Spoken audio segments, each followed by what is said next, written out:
Bonjour à tous, j'espère que vous allez bien. Aujourd'hui, le tirage est un peu spécial. Je vais le faire avec le nouveau tarot de l'individualisation. Le but est que vous partiez en quête de votre vérité intérieure. Et on va choisir de créer entièrement notre vie, celle d'un être de cœur qui rayonne et qui l'est en toute liberté. Le tirage sera peut-être un peu long, car le but est de vraiment apprendre à travailler sur la carte que vous aurez choisie. Je vous laisse découvrir le tirage.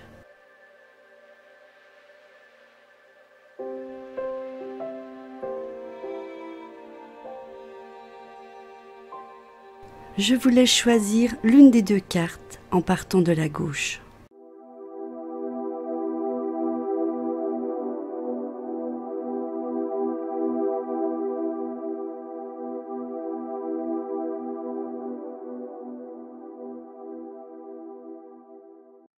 Découvrons la première carte, la carte l'amour.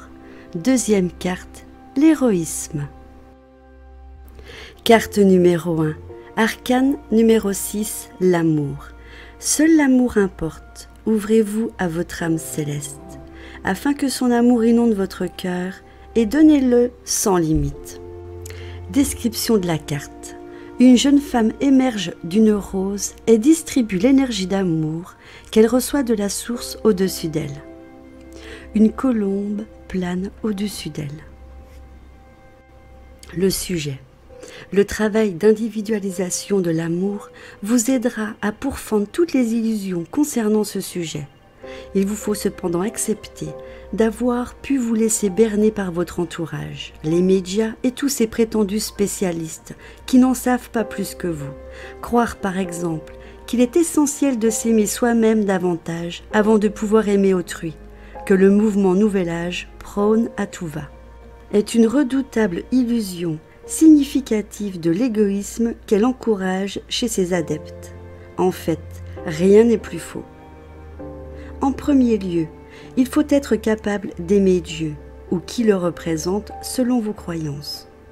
En deuxième lieu, vous serez alors capable d'aimer votre prochain, et donc de vivre une relation amoureuse. En troisième lieu, vous vous accepterez et vous aimerez vous-même. Toutes les initiées ont dit, cela fonctionne toujours du plus haut vers le plus bas, ou du plus grand vers le plus petit. Comme disait Jeanne d'Arc, Dieu premier servi. Si vous faites le contraire et que vous vous concentrez sur vous-même afin, soi-disant, d'apprendre à vous aimer, vous avez tellement à vous regarder le nombril que vous serez incapable de vous ouvrir à quelqu'un d'autre que vous-même. Et vous serez donc inapte à la relation amoureuse. Tenter d'expliquer ce qu'est l'amour revient à lutter contre le rêve affectif nourri par les médias et les contes de fées. C'est un formidable combat entre le rêve et la réalité. Si vous préférez demeurer dans le rêve, le brouillard, la confusion, alors surtout, ne vous individualisez jamais sur ce sujet. En revanche, si vous avez envie de tourner en rond, d'aller de déception en trahison, de mensonge en tromperie, en ayant l'impression d'être prisonnier d'une toile d'araignée,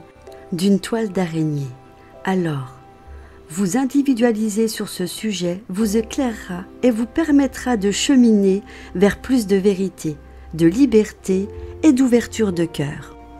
Tout d'abord, l'amour n'est ni un sentiment ni un instinct. L'amour n'a rien à voir avec la sexualité. Chacun sait ce qu'est le sentiment, cette sympathie qui nous fait nous intéresser à un autre être, qui nous charme par sa sensibilité ou son intelligence, et qui nous donne envie d'échanger avec lui ou avec elle. Chacun sait aussi ce qu'est la sexualité, cet embrasement du corps, dû à une attirance instinctive et difficilement maîtrisable, qui pousse les êtres à s'unir sexuellement. Or, l'amour n'a rien à voir avec cela. Il ne provoque pas d'attirance obsessionnelle. Il est tout à fait possible d'aimer profondément une personne du sexe opposé sans éprouver de désir sexuel à son contact. De même, l'amour est différent du sentiment, car il est au-delà des sentiments de sympathie ou d'antipathie. Il est tout à fait possible d'aimer profondément quelqu'un qui nous paraît sentimentalement ou affectivement antipathique au premier abord. Le véritable amour n'est donc ni sexuel, ni sentimental ou affectif. alors que l'attirance sexuelle se situe au niveau de la volonté et se rapproche davantage du comportement masculin. La sympathie sentimentale ou émotionnelle ou encore l'affection se situe au niveau du sentiment du cœur et se rapproche davantage du comportement féminin. Le domaine de l'amour, quant à lui, est davantage lié avec la pensée. Nous avons donc l'amour dans la pensée, le sentiment sympathique dans le sentiment ou le cœur, le désir sexuel ou instinct sexuel de reproduction dans la volonté. Bien évidemment, cela va à l'encontre de tout ce que l'on nous apprend, puisqu'il est bien connu que l'amour est une sorte de lâcher-prise, qu'il faut se laisser aller, ne pas se prendre la tête, et s'immerger dans les émotions et les sensations qu'il procure afin d'atteindre le nec plus ultra, le plaisir en réalité. Il ne s'agit ici que de sentiments et de désirs sexuels, mais en aucun cas d'amour. Retenez que l'amour vient d'en haut, et c'est vers le haut qu'il faut regarder pour le rencontrer et le faire descendre en soi. Regarder vers le haut signifie vous retourner intérieurement vers votre source spirituelle, votre âme céleste ou votre moi supérieur, qui est votre source d'amour individuel, ce qui est figuré sur l'image par la colombe au-dessus de la jeune femme. La méditation créatrice est le seul moyen de vous relier à elle et de ressentir l'amour. Lorsque l'amour descend, il ne peut rester longtemps en soi. Il déborde de soi et rayonne alentour, car il ne peut demeurer confiné ni enfermé. C'est une source qui descend du monde divin pour se tourner vers l'extérieur et tout pénétrer de sa chaleur profondément apaisante et transformatrice. Les relations, la nature, le monde, etc. L'amour est là, disponible, n'attendant que bon vouloir. Comprenez qu'espérer passivement que l'amour vous tombe dessus est le meilleur moyen de perdre votre temps. C'est évident, à vous de faire l'effort d'aller le chercher, librement, afin de l'exprimer en vous, puis de le partager avec bon vous semble. Notamment au sein d'une relation amoureuse, qui n'est en aucun cas quelque chose de passif, mais plutôt une aventure créatrice, très réjouissante et héroïque. Aujourd'hui, l'amour vertueux est la résurrection de la fin à mort adaptée pour notre temps. Et même s'il demande beaucoup d'efforts, il n'est plus réservé à une élite comme au Moyen-Âge. Il s'adresse à toutes celles et ceux qui ont envie de réveiller leur cœur de héros ou d'héroïne, afin de cheminer vers leur idéal d'amour. Alors, l'aspirant que vous êtes doit veiller à cultiver l'espérance que l'amour vertueux est possible à notre époque. Cela demande le courage de vous ouvrir à une autre conception de l'amour. Acceptez votre ignorance sur le sujet et d'avoir l'humilité du cœur qui permet d'y cultiver quelques fleurs vertueuses. Pour que l'amour descende des cieux et sente chez lui en votre intérieur, l'amour a besoin d'aventuriers. Voulez-vous en être ? Nous allons aborder les 3 niveaux de l'amour. Vous devrez travailler sur ceux-ci. Le premier, l'être ordinaire se sent vide. Il cherche l'amour à l'intérieur et le confond avec le sentiment exclusif, ou affectif ou conditionnel, et la sexualité. Le deuxième, l'aspirant commence à ressentir l'amour en lui, dans son cœur spirituel, grâce à ses efforts pour se relier librement à son âme céleste, le moi supérieur. Il devient progressivement à différencier amour et sentiment. Troisièmement, le héros accueille l'amour consciemment, grâce au lien de confiance avec son âme céleste, et il le donne de manière authentique et inclusive. Voici les questions que vous devez vous poser sur l'amour. Vous pourrez travailler dessus. D'où vient votre schéma sur l'amour ? Parents, éducation, médias ? Est-ce que l'amour vous fait peur ? Pourquoi ? Quelles limites seriez-vous prêt à dépasser au nom de l'idéal amour ? Vous sentez-vous capable de donner sans rien attendre en retour ? Voilà, vous avez toutes les clés pour bien travailler sur le sujet de l'amour. Maintenant, nous allons passer à la deuxième carte. Deuxième carte, Arcane 29, l'héroïsme. Vous êtes au cœur d'une aventure unique. Votre destinée alors Soyez créatif, adoptez un état d'esprit de vainqueur et transcendez-vous. L'héroïsme vous fera naître à vous-même.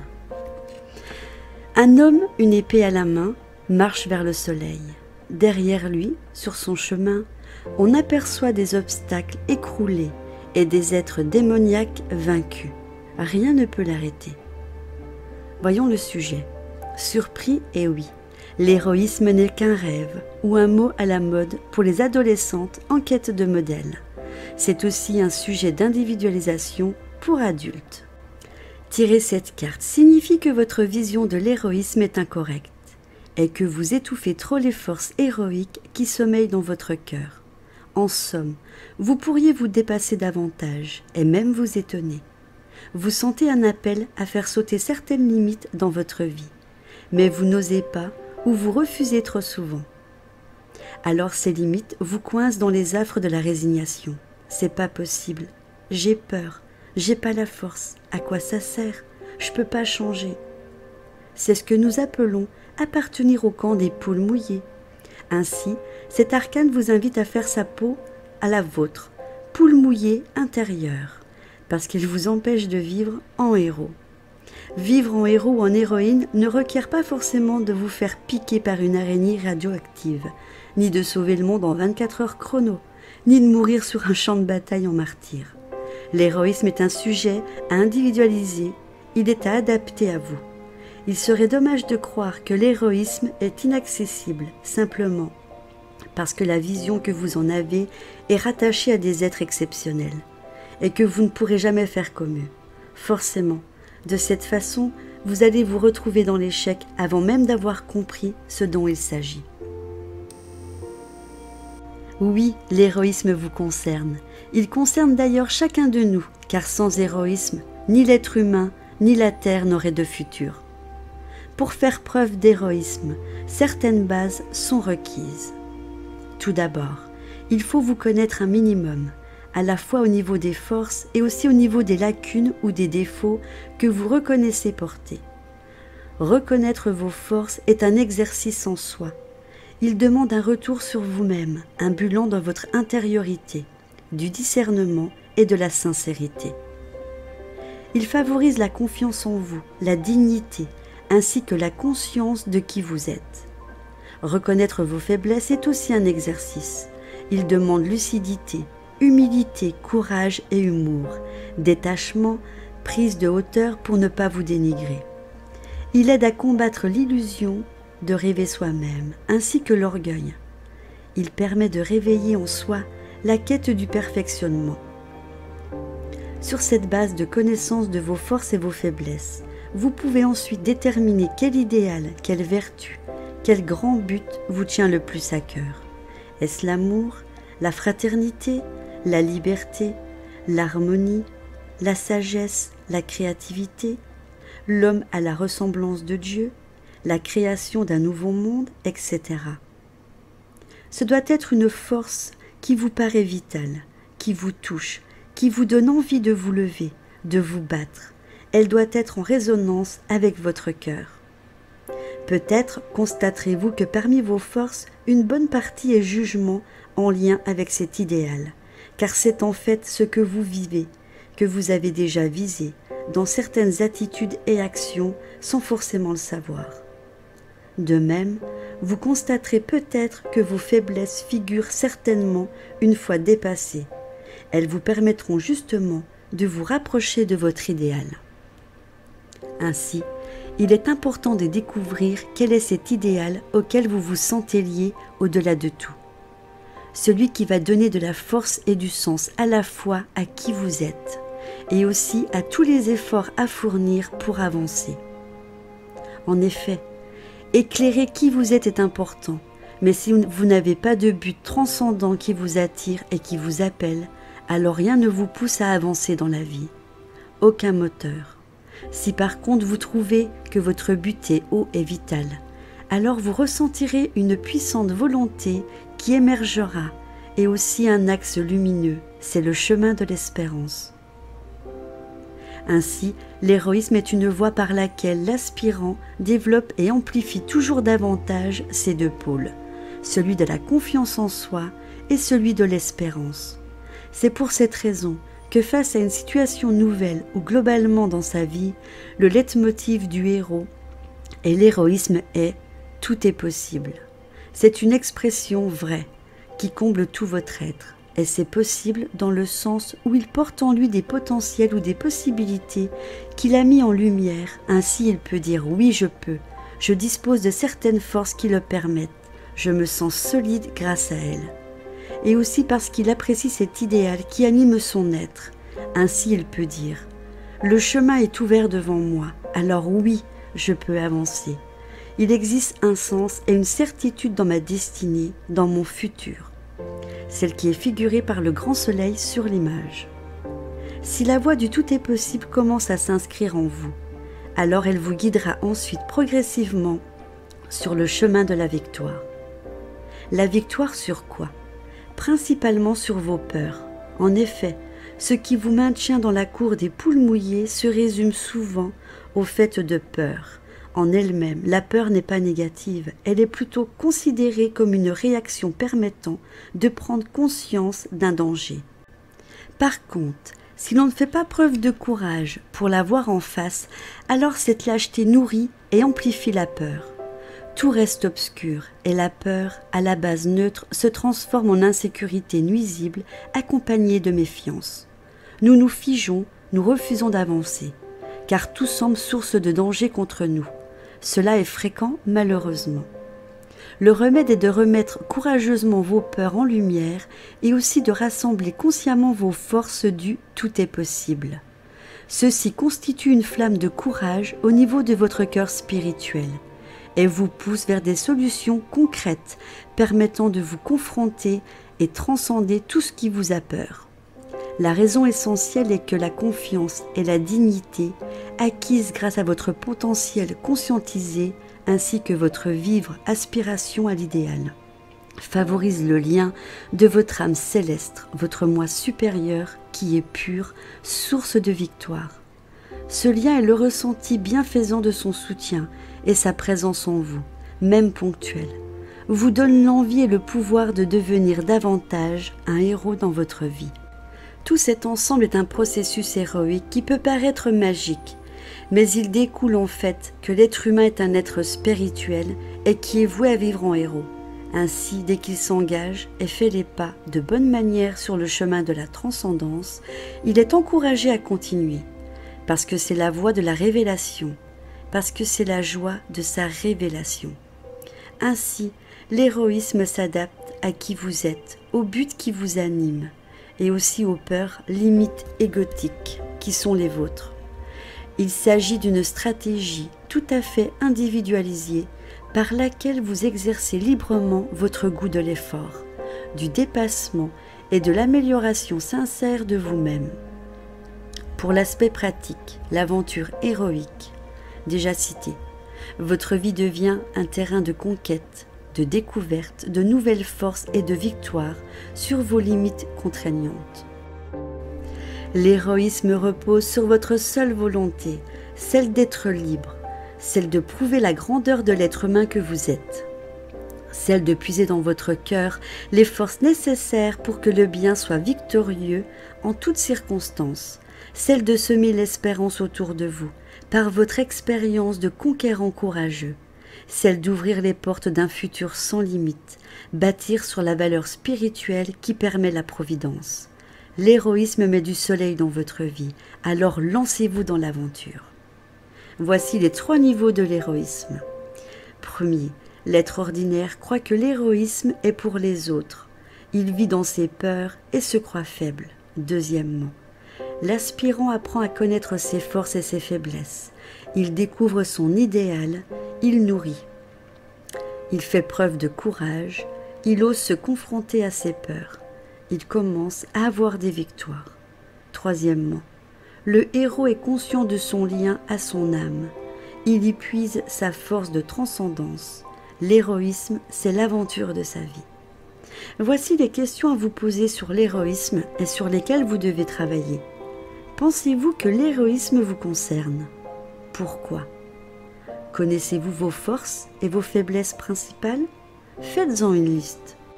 Pour quel idéal seriez-vous prêt à tout donner? Imaginez la vie et la société. Si chacun faisait preuve d'héroïsme, est-ce que cela vous motive? Voilà, vous avez toutes les clés entre vos mains. À vous de travailler sur les deux sujets, l'amour et l'héroïsme. J'espère que ce tirage vous aura plu, que ça va vous permettre de travailler là-dessus. En tous les cas, j'attends vos commentaires. Je vous embrasse très fort. À bientôt. Si ma chaîne vous intéresse, je vous invite à vous abonner si ce n'est pas encore fait et me mettre un pouce j'aime pour m'encourager dans ce que je fais. Je vous embrasse.